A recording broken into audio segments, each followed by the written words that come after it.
CM Revanth Reddy ప్రభుత్వం ప్రతిష్టాత్మకంగా భావిస్తున్న స్కిల్ యూనివర్సిటీలో అడ్మిషన్లు షురూ అయ్యాయి. క్లాసులు నిర్వహించేందుకు కూడా శరవేగంగా ఏర్పాట్లు జరుగుతున్నాయి. అనేక రకాల నైపుణ్యం కలిగిన కోర్సులు అందుబాటులోకి రాబోతున్నాయి. ఈ నేపథ్యంలోనే సింగపూర్ ప్రభుత్వ ఆధీనంలోని ఇన్స్టిట్యూట్ ఆఫ్ టెక్నికల్ ఎడ్యుకేషన్ సంస్థతో సీఎం రేవంత్ రెడ్డి ప్రభుత్వం ఎంఓయూ కుదుర్చుకుంది.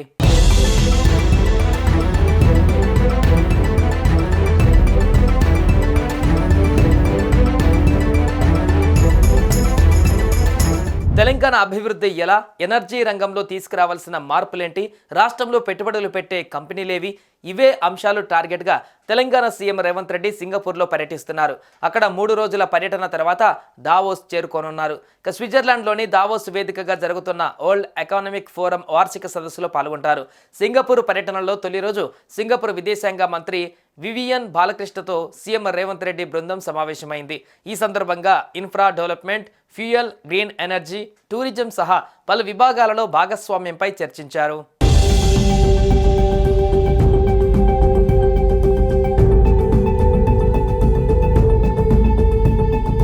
విద్యార్థులు, యువతకు నైపుణ్య శిక్షణనిచ్చి ఉద్యోగ సంసిద్ధులుగా తీర్చిదిద్దేందుకు రాష్ట్ర ప్రభుత్వం కంకణం కట్టుకుంది.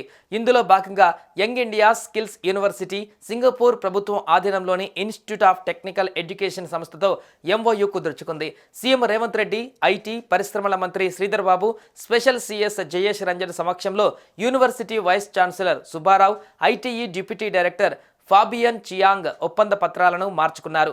సింగపూర్ ఐటీఈ 10వ తరగతి చదివే విద్యార్థుల స్థాయి నుంచి చదువు పూర్తి చేసిన యువతకు నైపుణ్యం కలిగిన విద్యను అందించాలని నిర్ణయించారు. ఆసక్తి ఉన్న ఏ వయసు వారికైనా పరిశ్రమలు, ఐటీ సంస్థల సహకారంతో జాబ్ రెడీ శిక్షణనిస్తోంది.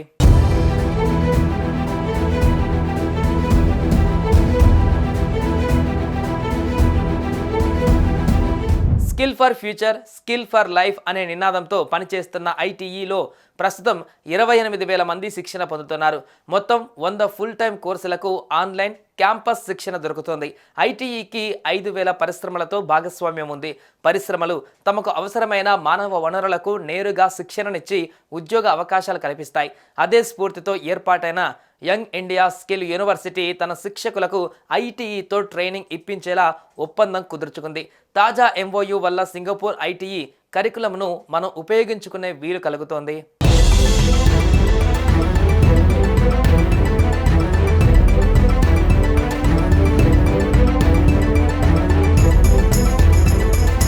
జనవరి 16 సాయంత్రం ఢిల్లీ నుంచి బయలుదేరి సింగపూర్ చేరుకుంది సీఎం రేవంత్ రెడ్డి బృందం. సింగపూర్ చేరుకున్న సీఎం రేవంత్ బృందానికి తెలుగువారు ఘన స్వాగతం పలికారు.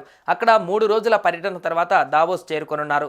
ఇక స్విట్జర్లాండ్లోని దావోస్ వేదికగా జరుగుతున్న వరల్డ్ ఎకనామిక్ ఫోరం వార్షిక సదస్సులో తెలంగాణ పెవిలియన్ స్పెషల్ అట్రాక్షన్గా నిలవనుంది. రాష్ట్రానికి పెట్టుబడులు రాబట్టడమే టార్గెట్గా సీఎం రేవంత్ పర్యటన సాగుతుంది. రాష్ట్రానికి పెట్టుబడులను ఆకర్షించడమే లక్ష్యంగా దావోస్ వేదికగా సీఎం రేవంత్ రెడ్డి, తెలంగాణ ఐటీ పరిశ్రమల మంత్రి శ్రీధర్ బాబు ప్రపంచ దిగ్గజ కంపెనీల ప్రతినిధులతో సమావేశం అవ్వనున్నారు.